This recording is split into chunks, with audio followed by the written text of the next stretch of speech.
ঘটনাটা হয়েছে টাপানিয়া গোমতী ডিস্ট্রিক্ট হাসপাতালের এই জায়গাটাতেই মানে অন্ধকার সম্পর্কে তাই নিয়ে মানে রাস্তা বাড়ানোর জন্য আমার ভাইয়ে দেখতে পাইনি অ্যাক্সিডেন্ট করতে। তখন এই গোমতী জেলার মধ্যে এই জায়গাটাতেই অন্ধকার একটা মানে এই জায়গাটাতে একটা ব্যবস্থা করে দিলে ভালো হয়। মানে কি প্রতিনিয়ত কি এই জায়গাতে অ্যাক্সিডেন্ট? প্রতিনিয়ত এই জায়গাটাতে অ্যাক্সিডেন্ট হয়, ঘন ঘন এই জায়গাটাতে একটা মানুষ যদি যাওয়া দেখা যায় না। এটা কোন জায়গা এটা? এটা হাসপাতালের ইয়ে 5তলা বিল্ডিংয়ের নিচেই? নিচে। আচ্ছা, এটা কোন সময় ঘটনাটা হয়েছে?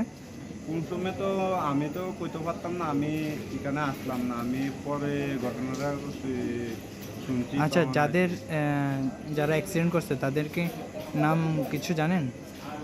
চিনি দুজনের, চিনি দুজন